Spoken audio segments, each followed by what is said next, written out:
welcome. My name is Mitch Case and I'm with the National Arts Club.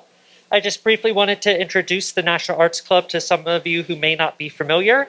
The club is a 501c3 nonprofit based here in New York City with a mission to stimulate, foster, and promote public interest in the arts. Annually, the club offers more than 150 free programs to the public. This includes exhibitions, theatrical and music performances, as well as lectures and readings, and much more. For more information about the National Arts Club, you can visit our website at nationalartsclub.org or find us on Facebook, Instagram, and Twitter, as well as YouTube. And tonight's program is the second in a series presented in partnership with the Center for Art Law. I'll now introduce Atreya with the Center for Art Law to introduce tonight's panelists. Thank you.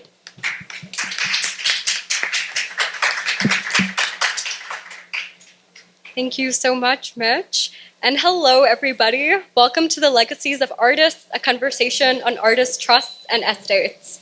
I'm Atreya Mathur, the Judith Brusser Fellow at the Center for Art Law, and I'm so happy to be here for our event with the National Arts Club. I am here with the Center for Art Law's team, including our founder and managing director, Irina Tarsis, a couple of our board members who have made so many of our programs and clinics possible, Bert Vendelman, Carol Steinberg, Tess Bonnelly, and a couple of our incoming interns in the summer, Murphy Chen. As Mitch mentioned, this is the second event in a series of 3 events with the Center for Art Law and the National Arts Club as part of the Center's legal clinics for visual artists. So thank you to the National Arts Club for hosting these events in this beautiful space, and thank you to Ben, Nadine, Mitch, and Amy, who I've been working with throughout. And before we begin, let me let you know a little bit about the Center for Art Law and what we do. We are a Brooklyn-based research and education nonprofit, and we are dedicated to offering resources and programming to advance a very vibrant arts and law community. Through our website, our newsletter, our publications, we disseminate information and we try to keep our audience updated on all things art law, whether it's movies or podcasts or cases and events. We cover it all. We also facilitate tons of conversations, including our event today and clinical offerings as well. But of course, this doesn't even begin to cover all that we do. So we would love for you to take a look at our website and subscribe to our newsletter to receive updates. You may also consider becoming a premium member, and if you can, to make a donation to support our efforts to make art law accessible to everybody. We have some cards at the back of the room, and we would love to give those to you after the program. The center is also continuously expanding in terms of events and staff, and this year, alongside the fellowships, we will also be having a director of legal services.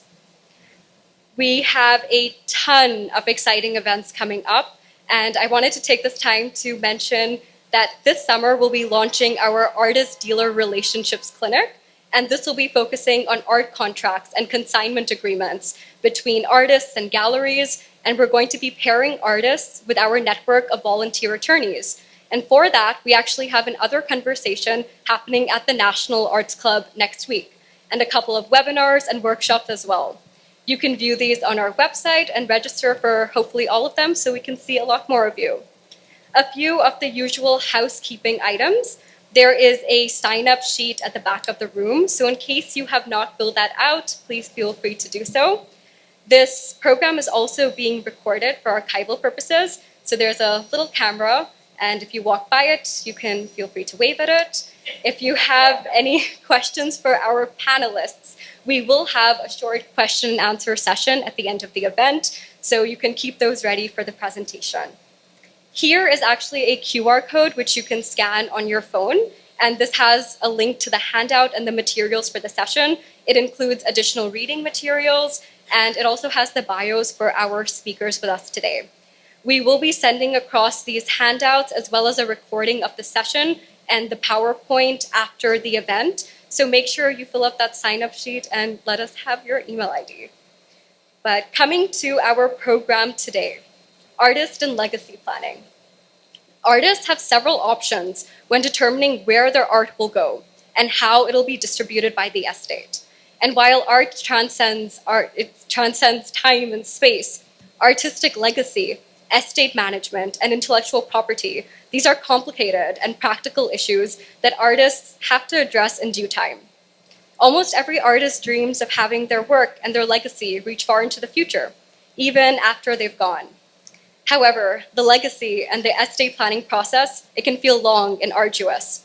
And you sit at the crossroad of a variety of issues, whether it's conservation, appraisal. In order to secure preservation of artwork into the future, artists are forced to think about this issue during their lifetime.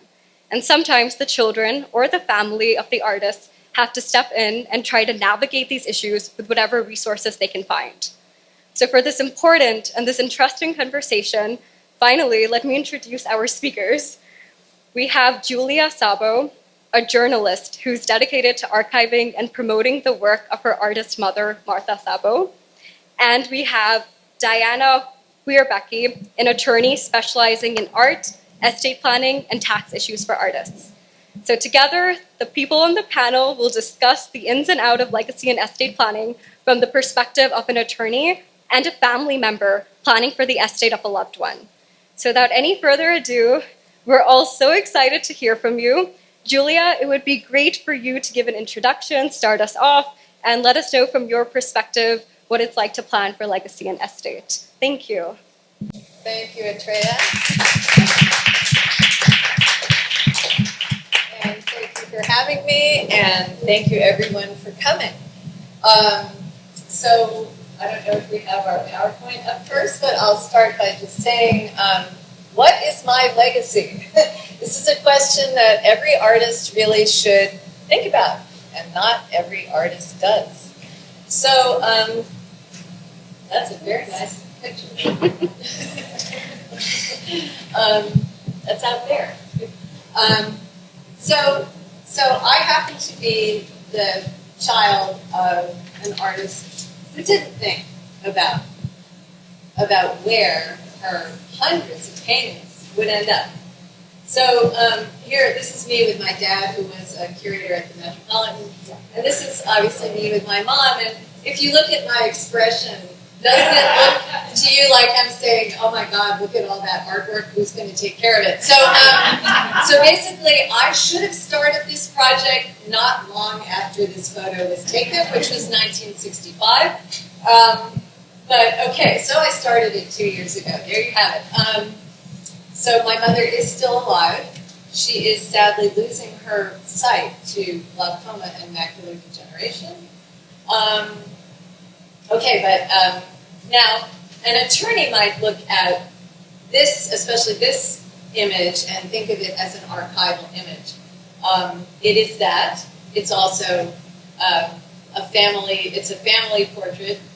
It's been very helpful to me to have these kinds of images for not only dating certain pictures that don't have a date, but also for orientation. There are some abstractions that, I made the mistake of orienting or horizontally when they should have been, and you get the idea.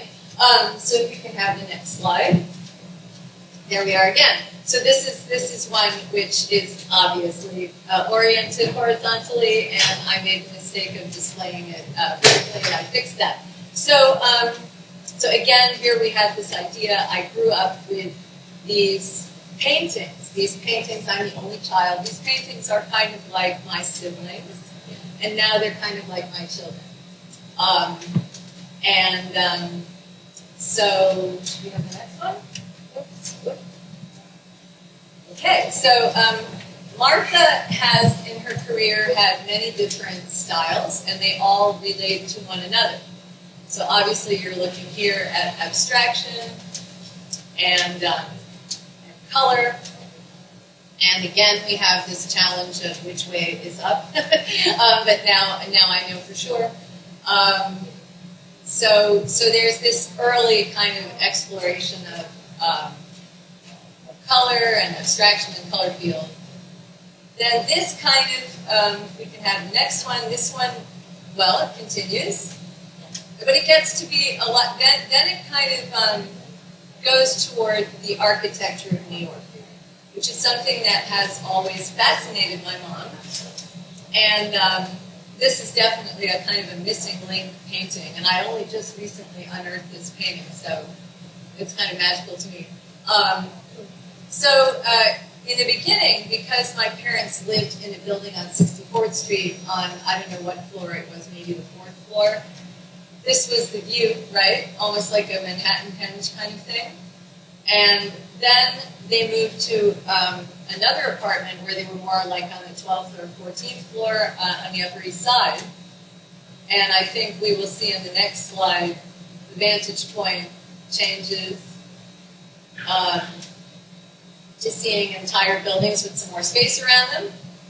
And also the rooftops of more squat buildings. And now we're moving into the mid to, this is I put this in here because this is actually the back of the other one.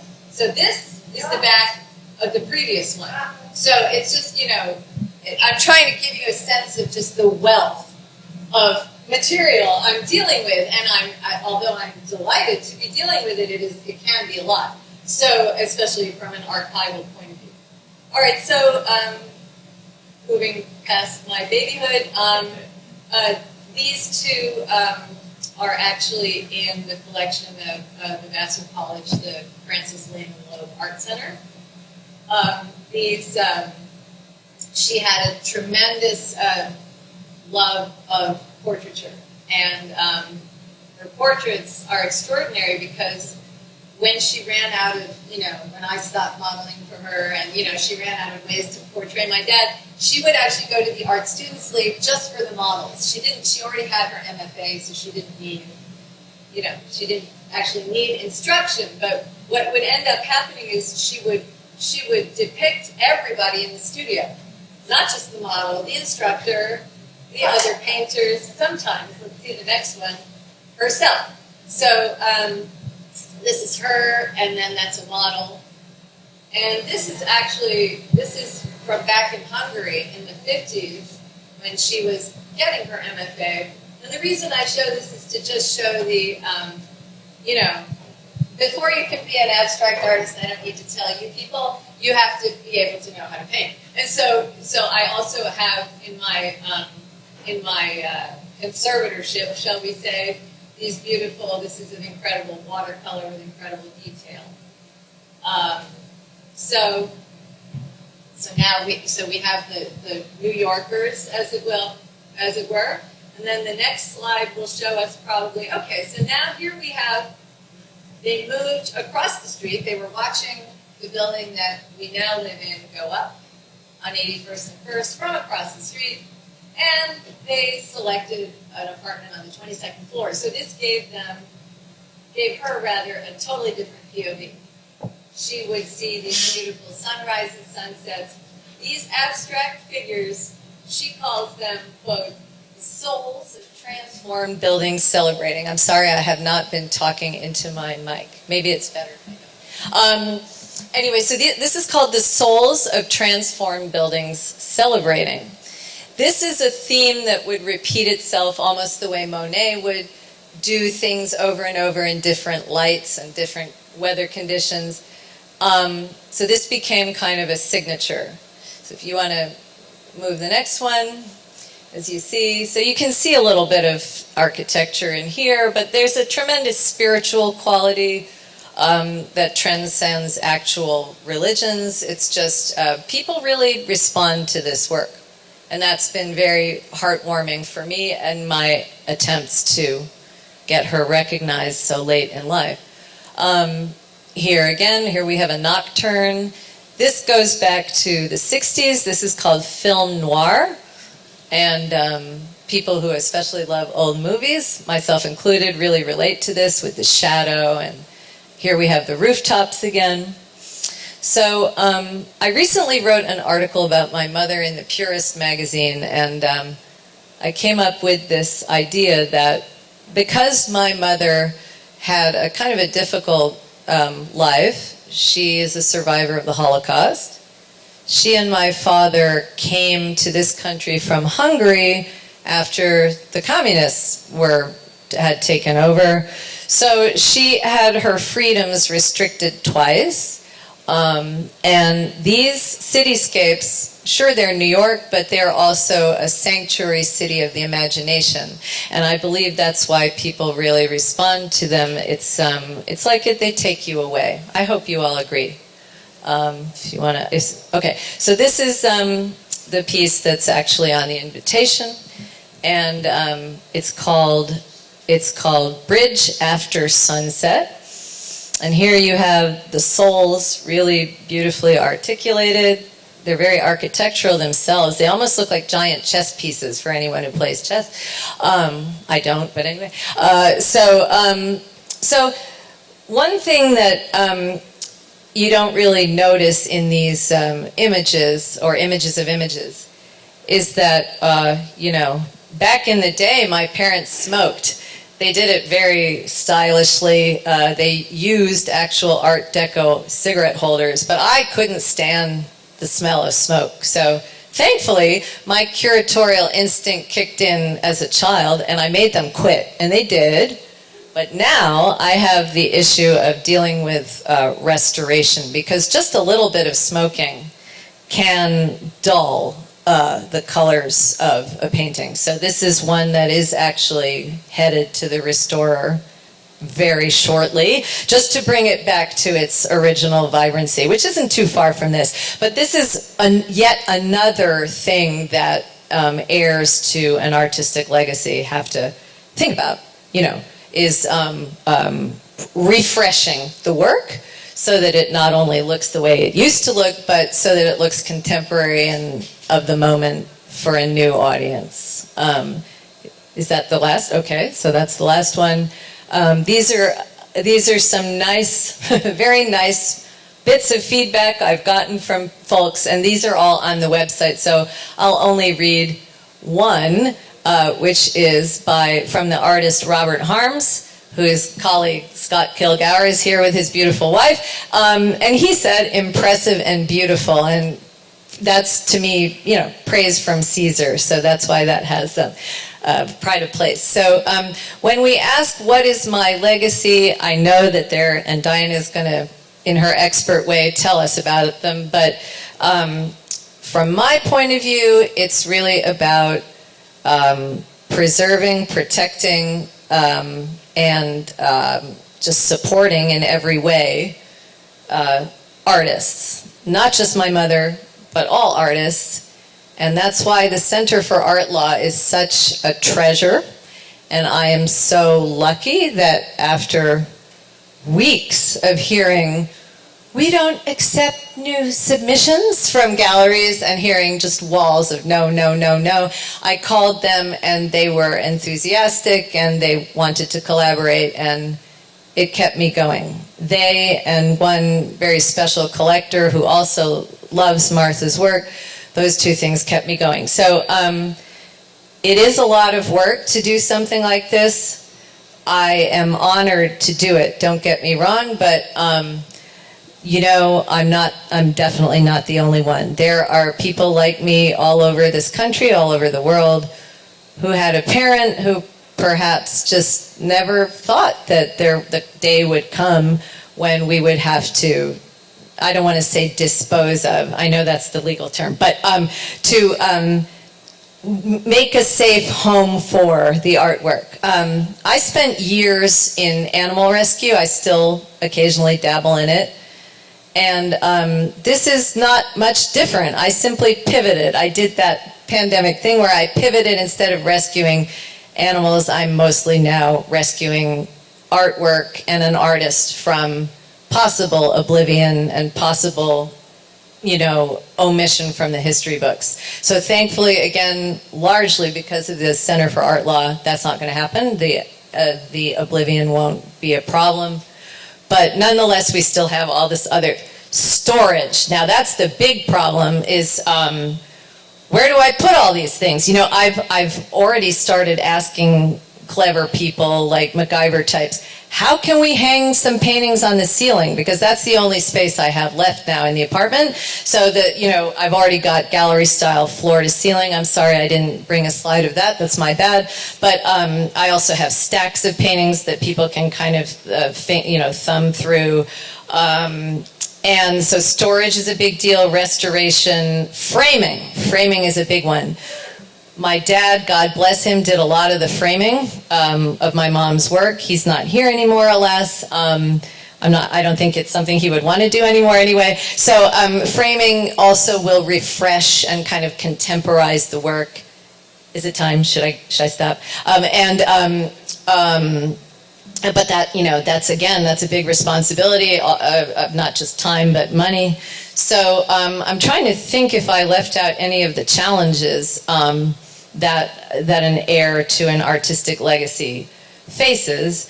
But again, I hope that they will embrace this, what some would think of as a burden, with joy, because I have learned so much in doing this. And I had already been around the art pool a few times. I've written about art for Newsday, New York Times, Elle Decor, House Beautiful, you name it. But this, what has been an immersion course, I know that I disappointed my mother very much not going to graduate school. I'm the least educated person in our family with just a BA. But this has been almost like a crash MFA for me. And so I couldn't be more grateful. I would do this again in a minute. And finally, I want to conclude before I hand it over to Diana. What is my legacy? Well, mine will be that I have this little property in upstate New York, and I am donating it to the Center for Art Law, and I hope other people will consider doing something similar, whether it's with the center or with another nonprofit. So I'm donating it so that it can be a museum for women by women. So actually constructed, built, engineered, architect designed, all of that by women. And it will be the first museum of its kind in the world where all women artists who want to be recorded there will be. Maybe not everyone will be exhibited right away, but everyone will be part of a database. They will have a belonging. And we're going to call it, if you look at the word museum and you take out the first U, it's going to be called the Ms.eum. And thank you. And so this will translate into any language. I'm hoping that people will steal the idea. Let us build it first. But I'm really hoping that people will steal the idea and that women artists around the globe will finally have places to call their own. I mean, it's very nice that artists with a little property would make a museum for themselves.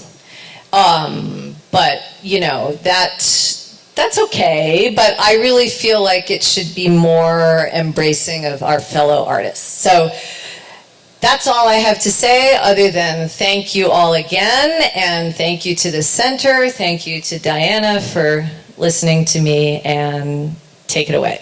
Thank you. So I'm sure everybody has gotten just a little bit of a feel of what a wonderful resource it is to have Julia with us today. And when we were preparing for this, just in hearing her wealth of knowledge of the experience of going through this, I thought that's what's really valuable to this audience. So rather than prepare a PowerPoint and go through some legal issues that we see, some of you may have seen me jotting down notes because I'm really going to play off of things that Julia mentioned because they're important to her as the child to an artist. And so I think that that's what's really going to resonate with a lot of this audience. So I'll go through some of those points, and then Julia and I will continue with a discussion of some other questions. So at the very beginning, Julia's slide with the photo with her mother. And she mentioned how the photo it's a family photo, but in many ways too, it's archival because it told her the orientation of the photo. So this is my first point of what we see happen with so many different artist estates, often in an estate plan when artists are defining their art property, and what goes to which individual. Estate planners will generally fall into this pattern of saying, personal property. And personal property, typically, when we're not talking about an artist's estate, would include family photos. But then with artist's estate, we also talk about the archive. And the archive could potentially go to a foundation or somebody else, not the children. So it really becomes a struggle with artist estates to pierce through the material and decide what is considered personal property, what's a family photo that should go to the family, that's important to the family, versus what would fall into the archive category that you would want potentially going to a foundation or staying with the other artwork, continuing on the legacy. So this is a very important conversation to have with the artist and as a family, because the decisions truly vary. We've worked with artists where they say, absolutely everything is part of the archive. I feel very, very strongly about that. I want it all staying together. It's all a picture into my artistic career. And we've also experienced the conversation not being had and children of the artist being put into an executor position and reading for the first time that tangible property, archive, the definitions are a little bit unclear, and the reality that they may not get a family photo because it may be going to a foundation is something that's emotionally upsetting for them. So that's a starting point of when talking about the estate and working with lawyers, the definitions, particularly with artists, really do matter. Another thing that Julia showed us in our slides were the different styles that her mother had over her career. This is also something very common that we see with artists, that when looking at the body of their work, it changes over time. And it's not only different styles, but perhaps could be different mediums. And so the artist can explore different ways of expressing their creativity. And that goes into the next category that's very relevant when you're talking about an artist's estate and the appraisal process, is what is a finished work and what's not a finished work. So for some artists, drawings would be considered a finished work. For other artists, we have found that drawings are the mechanism that they would consider work product to get to a painting or a sculpture. And so having a clear picture from the artist of what it truly means to be a completed and finished work is something that is helpful in the estate administration process. And I didn't notice on these slides, but you tell me, does your mother sign her work? Okay, so that's a really good question. Sometimes she does, and sometimes she does not. And sometimes she does it on the front, and sometimes on the back. Sometimes it's just an M, sometimes it's just an MS. And by the way, I have spared you all many more slides because I forgot to mention that there are sculptures, there are bas-relief sculptures, there are silk screens, there are many, many photographs. There's a lot more media, so sorry I forgot that point. But, okay, so yeah, sign. No, not always. That's the long answer. And so that also becomes a very complicated issue that executors are often faced with, especially if the artist has prints and has editions. So in that way, really knowing the artist's wishes of, should it be signed in another way? Should there be some sort of signature? Posthumous works, would the artist have wanted additions to be completed? These are all the types of questions that the executors will face from the appraisers as they're trying to get a good assessment of what is the art that is held by the estate. And so those questions usually go to the children and often the studio as well. So as Julia was also mentioning, this is an enormous responsibility, and she mentioned that on the phone call when we were saying it, and it's really trying to work through that it's a blessing, but it's also a burden that you take on. So to the extent that artists are able to provide guidance, letters of wishes during their lifetime to try to provide instruction for family members, executors, studio members later on, it's so helpful in the process to get that guidance to ease some of the burdens that Julia was talking about. If I can just interject one thing. To this day, even the other day, my mother was saying, don't worry about the paintings, I'll take care of them. Okay, just saying. Okay, if I'm not speaking loud enough, please let me know if you can't hear me in the back. So another thing that Julia mentioned was the wealth of material that her mother had, as well as storage issues. So this is also something that produces the children of artists that are tasked with the executor position quite a lot of anxiety. Because when they think about just the sheer volume that they have to work through of what is the sales strategy, what is the donation strategy, they understand that that's going to take quite a long time to fully flesh out, to truly respect the artist's market and the artist's legacy. So in the meantime, they say, oh my goodness, if I have to store all of this, and art comes in various sizes and in varying volumes, they start to think through the costs involved with that. So again, and just thinking about what's the plan, where's the art going to be stored as all of this is going on is really, truly helpful. And then another point, as I'm quoting Julia here, so you talked about gallery submissions and museums, yes, and on the phone we talked about museums. So again, as this responsibility gets shifted onto the executors, which are often children, what we think through is what are certain ways that we can make this transition a little bit easier. How can I dump this art? Yes, exactly. And so really thinking about if there's going to be a continued sales strategy, did the artist have a gallery representation during life? If they did, it was most likely verbal. So the question really becomes thinking through during the artist's life, is this something that you want to memorialize in writing and have it binding on the estate so that when the executor takes over and they're thinking about all of these different admin considerations, that at least a sales strategy is continuous for them, is one possibility depending on the artist and the artist market. Another point is often children will say to me, this is too much. I just don't want to deal with it. I'm happy to give it all away.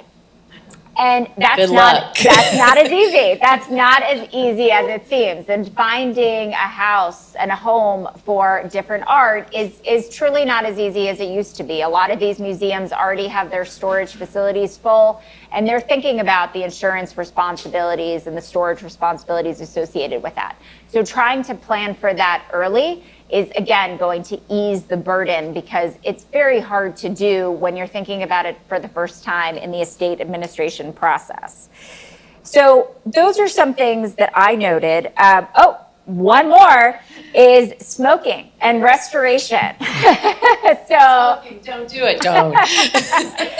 So this is definitely another burden that we see children taking on, of the burden of the responsibility of not only could there be a wealth of material that you now are responsible for storing, but really the pressure of knowing that you're properly caring for the work. And so any type of instruction that can be given with regard to restoration and process is so valuable to give as guidelines to the children. So these are questions that we would hope that families have. We know that they're not the easiest conversations to have, but they're definitely the type of conversations and the type of information that we have found really eases a lot of the logistics in this process.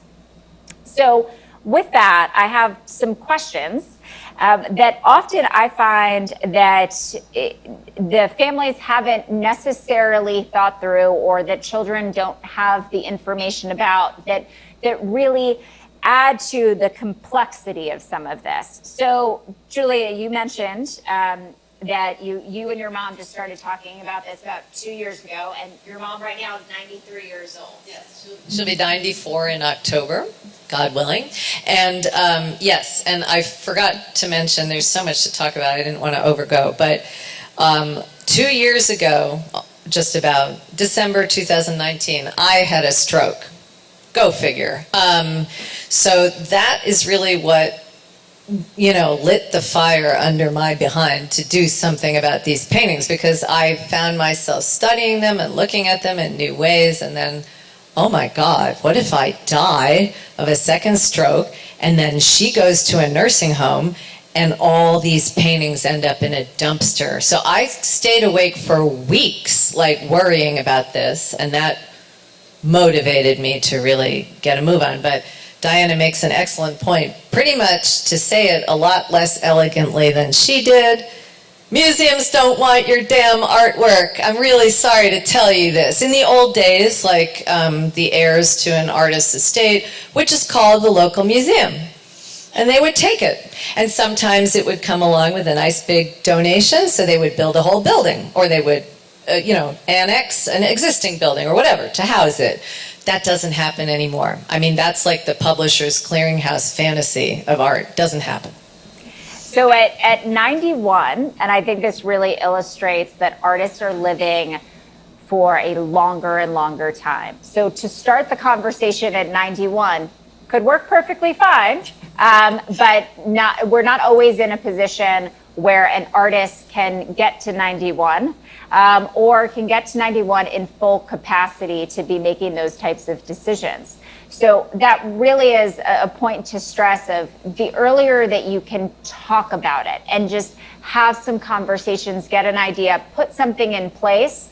And what we always say is flexibility is key. We can always change a plan as time goes along. And if you have this conversation with a parent when they're in their 60s and they live to be 93, there's plenty of time to reevaluate the plan when they're 70, 80, 90 to make sure that it still works, given the body of the work and the market for the work.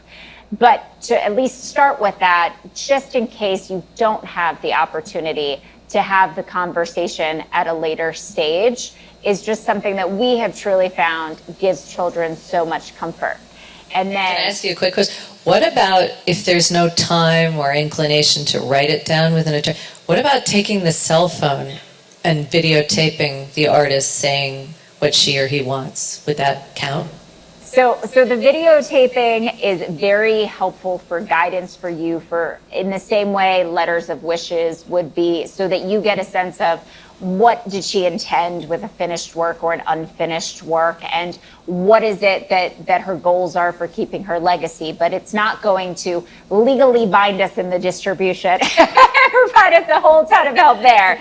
But the video is a really helpful way. We have done this with artists before that are hesitant to take to pen and paper and write down some guidance, to just get a video of really their intention and their goals with their legacy. We have found that executors have found that just helpful during the process, and so have children. So it's a great idea. And you also, so you are an only child. So this responsibility has fallen on you primarily for this. What we have found so much too is that the family dynamics are very important to think about as well. So if you are an only child and this is not something you want to take on, what are the other options? Who is best placed to do it? If we're dealing with multiple siblings, we generally find that it's a very personal matter when it comes to their parents and their legacies. They don't always agree. And typically what we find is one sibling has more of an interest and more of a knowledge than the other might. So really identifying who would be best placed to take on this responsibility and burden could also just help the siblings and their relationship going forward. So you had also mentioned, one question I have for you as to whether your mother ever talked about this in a way to give you a sense of what value we were talking about with your mother's collection. Because when we talk about art is such a passion, and it could be something that people create hundreds and hundreds of works, but we're talking about a lower value and perhaps not as much of a market for. So planning as the child for that type of legacy is very different from planning from a legacy where the value is so high that we're worried about the tax burden and how are we paying that tax bill. So that truly runs the gamut. And what I find is children don't typically hear a lot about value during life, and it becomes a little bit of a surprise during the process that we have to work with. So I'm so glad yeah. you said that, because that also goes with like, what is my legacy from both points of view. So yes, value. So obviously these things to me are treasures. These are the Sistine Chapel, but I'm biased. Okay, but now this painting, when it was first exhibited at a gallery that doesn't exist anymore called the Lynn Kotler Galleries, it was on 65th Street between Madison and 5th. I was there. I trudged up those steps with my mother. I was there for the hanging. I was there for all of it. And, we're lucky that even post-stroke, I still have a darn good memory. So I happen to have the price list. This happens to have been the highest priced of the offerings in that show. And happily, I didn't mention the very happy news. I don't know if he's here, but the David Richard Gallery in Chelsea is going to have a show in a year from now, if we live that long. I hope we do. So the way he valued her paintings, happily, is practically almost like a inflation calculation, you know what I mean, price adjusted, of what it was then. So that's very happy. But yes, I appreciate that this is a challenge. And also, for instance, one person actually tried to sort of downvalue her work, and I was like, well, how is that going to help you? And he was like, well, I have a business to run. This is a different gallerist out of New York. And I was like, well, how is that going to help you as a business if you're going to downvalue it? But more importantly, from my point of view, is this nonprofit aspect. And for the museum and for the Center for Art Law and for all nonprofit initiatives that anyone would want to do, why would you want to undervalue it? So definitely valuation is key. And yes, emotion is going to play into it, but I think that's good. I hope you agree. Mm-hmm. And I think Julie, even having kind of some knowledge of what prior market values had been for her mother's art, is extremely helpful, because again, we're planning with different things when it's an artist with a robust market versus an artist who potentially doesn't have a robust market. We're really looking at different strategies and different things that we need to be thinking about to ease this burden and responsibility, because the responsibility is different based on value. And often we find that the executors, when they're children, are stepping into a position of not necessarily having that information beforehand, and we're working with it as we go. So, Julia, also, of your mother's body of work, would you say, are there any works that have nostalgic, sentimental value to you? They all do. I have found that it's like, I'm learning to detach. This is something I should have, learned a long time ago. It takes me a long time sometimes, even without a stroke. And, but yes, I'm learning to detach and just look at them as, not my children, right? Not my siblings. I think it's more fair to the art. I think it's more fair to the legacy, to the art history. So in fact, I happen to be working with a woman printmaker to make, I want to make a triptych print of this, because this is actually going to a collector, the wonderful collector I mentioned before, who really, he calls my mother a wonderful painter. He's very, supportive. So this is going to him, and so is another painting that I didn't bring a picture of, that is at the restorer, and it's finished, but it wasn't dry. I was going to bring it here. But it's a portrait of my grandfather, so it's just called Father. It's Martha's father. Okay, so so those two are going to him.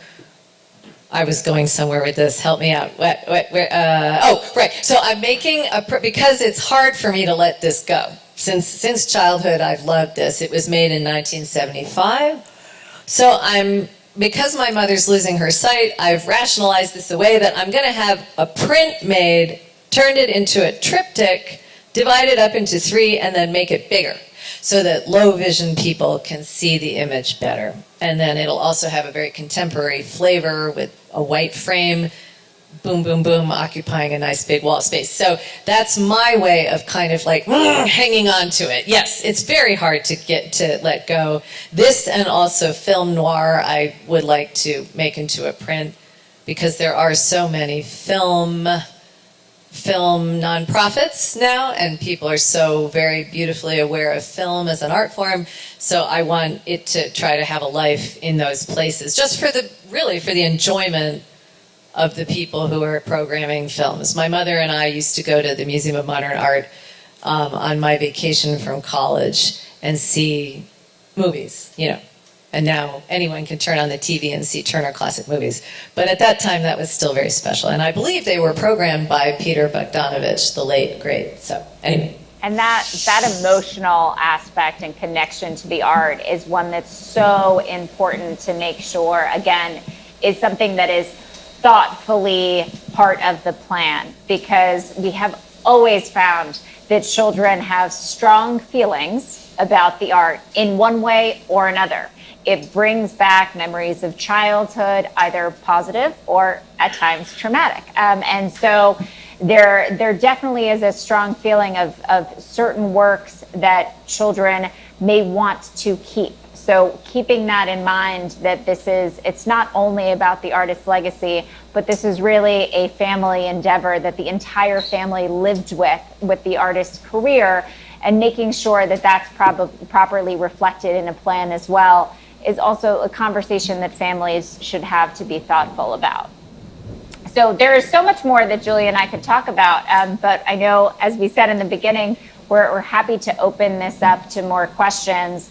And for my part of this, I did truly just play off of what I heard from Julia, because our conversations about this really resonated with me as what I've heard from so many children of artists. And so in some ways, I feel like that's so comforting for those in the audience who are in a similar experience, just to know that you're not alone in thinking through the burdens of these responsibilities. But we go in depth into all of the legal issues related to this. If you do want more of a resource, in the audience is one of my co-authors of the Art Law Treatise, and we have an entire chapter that's solely related to planning for artists, because we know what an important area this is. But while you have Julia and I here, are there any other questions that you would like to raise or hear from us? Well, I want to say one thing. I'm going to out you, because Diana is a painter and has studied art. So I think this is she's a treasure too, because she has that emotion, but she's kept it at bay. So I really admire Diana a lot, and I'm grateful to be sharing this space with you. Thank you so much. I will open up.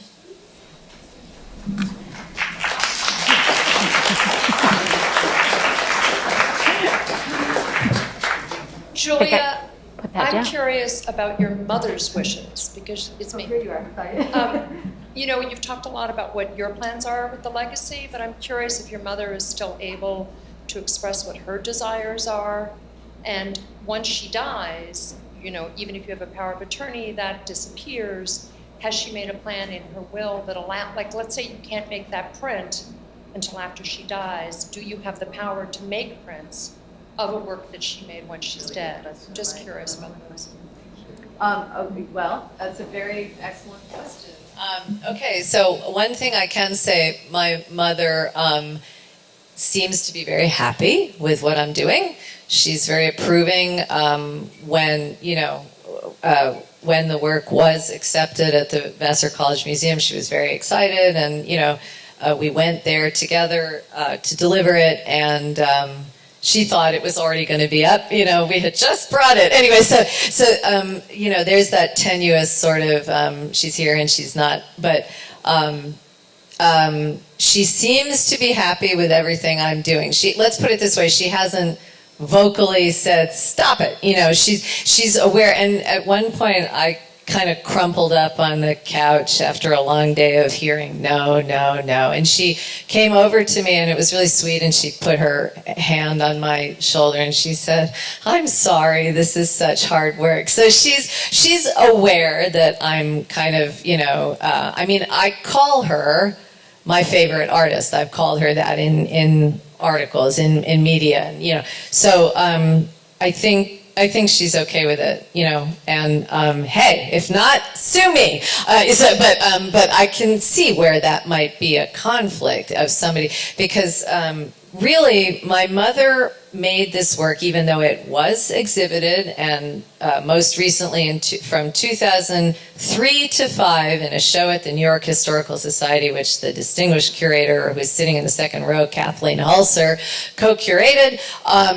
So it has been exhibited through the 70s at the Kotler Galleries, and in between in the 90s at Art Students League. So it has been shown. She is happy to have it shown and celebrated, but really she did it for herself. So I'm very respectful of that, because I believe that that's what led me to have this urge to create the museum. I wouldn't be doing this if my mother, you know, she really did these things for herself. And at one point in my frustration, I said, why didn't you promote yourself? You know, anyway. And she was like, because maybe I wasn't ready. And, you know, I have to respect that. It is all about timing, and it is her life, it is her work. So I'm thankful that, you know, she's with me on this voyage and this journey. But yes, this is a very important question, because if a parent objects to something, God knows the kid can be arrested. And we generally find that artists fall into two categories. One, they feel very strongly about what their legacy should be and want to dictate a lot of that process. But quite a majority, we find, are just as happy to say, let my children determine for me. This is something that, right, you do it, you handle it. I created the art for myself, and now what my legacy will be determined later. And so do you feel that your mother fell into one or the other of the two categories? Well, I feel really, and this is going to sound weird, but I do feel like I was born to do this. Like, I think I was an accident. My parents had me on the later side. They were in their late 30s at that time. That was unusual. And I do believe that in the back of certainly my mom's mind that I was, you know, the mother of her artwork. I was going to take care of it. But unfortunately, that wasn't outlined to me. I had to figure it out, and look at how long it took me. My goodness. So I'm slow on the uptake. But yeah, so I hope this helps everyone else who's in. And by the way, I want to say that one of the people who's in this boat with me, and of course I've forgotten his name again, but he's the son of the sculptor of nothing less than the Iwo Jima Memorial in DC. So Murphy, you might remember his name. But at any rate, he's a filmmaker and an actor, and he's making a movie about his dad. Well, good luck with that too. So I can't imagine another more difficult milieu than the art world. Well, that's Hollywood. So, but he's doing it because he's also very proud of his parent, his creative parent, and even though he's not here anymore, he's passed away. He's doing it because he feels that's what he would want. But I'm curious to know if he has that in writing to do it. I bet he doesn't. I bet his father didn't say, make a movie about me. That doesn't sound right. Yes.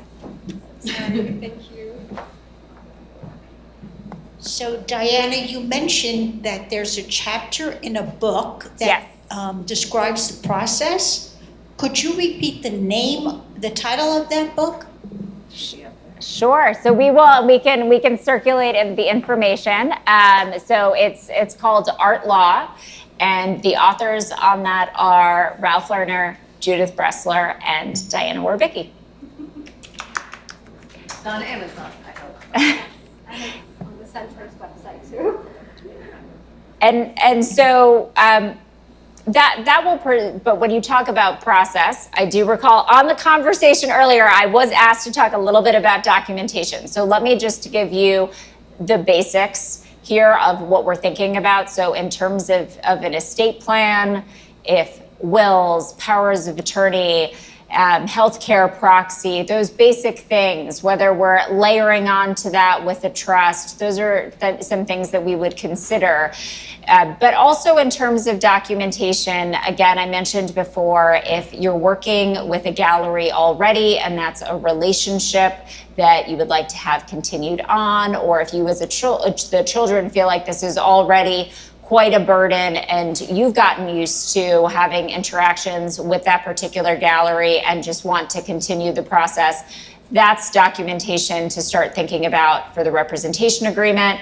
As we said, gifts are very, very difficult to make later on at the time of the estate administration. So to think through if there are any promised gift agreements that can be made during the artist's life is also helpful documentation to have. Oh, also, one other thing, where are, and Irina brought this up too, where are some of my mother's works? Because they have been collected over the years. So unfortunately, a few of the collectors have also passed away. So I'm working to find those people too.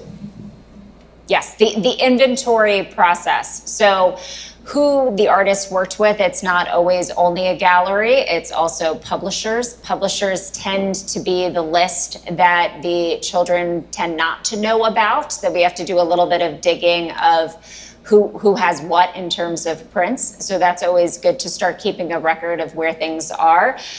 In speaking of location, one thing that we've seen that comes up that can make estate plans a little bit tricky for artist estates is if bequests, different gifts that are determined in the estate plan, the beneficiaries are decided based on the location. So if something is located in the studio, then X person gets it. If something's located in the apartment, then Y person gets it. We've seen this in a few different estate plans. It becomes very difficult when we're then administrating the estate because that estate plan could be written 20 years before the passing and things move. And so then you often have beneficiaries saying, wait, I knew that was going to me. I know it's in the apartment, but 10 years ago it was in the studio.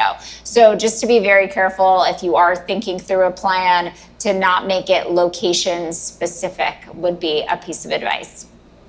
Thank you. Do we have any more questions from the audience?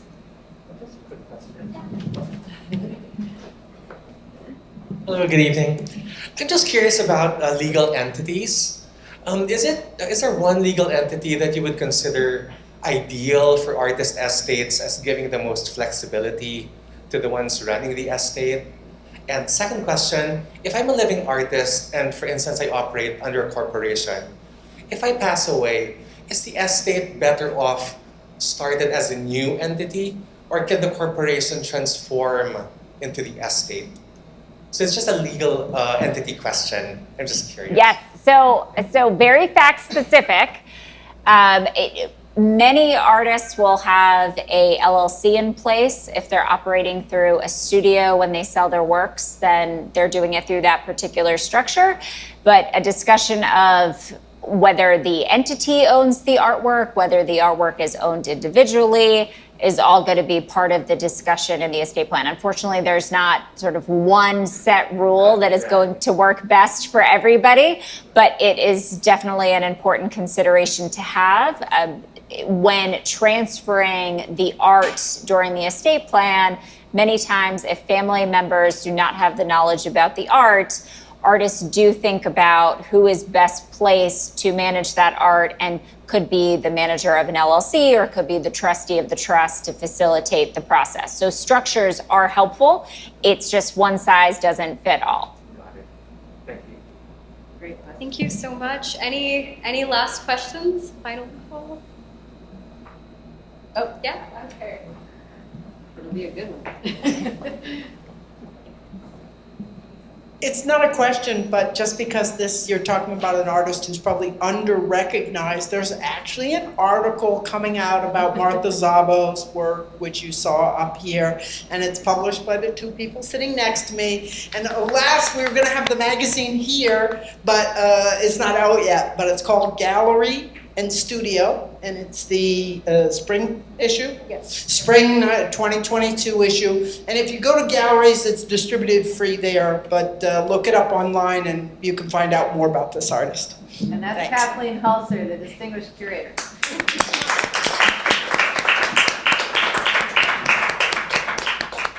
That was a great honor when Kathleen came to my mom's studio and she looked through so much art and made so many amazing, insightful observations and comments. Thank you. We love you. I'm not going to tell them what your rescue dog did. See, I told you it's all about rescue. It never stops. Okay, thank you so much, Julia and Diana. Thank you.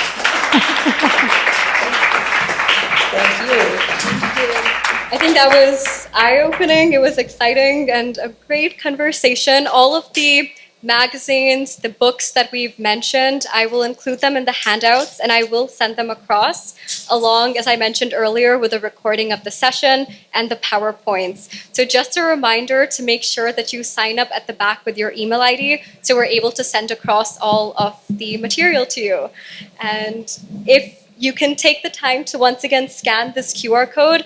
It'll give you a link so you can fill up a survey, and that'll help us curate more programs and address topics that you're interested in with the National Arts Club and with a lot of other organizations and institutes.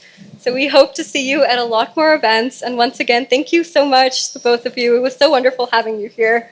Thank you.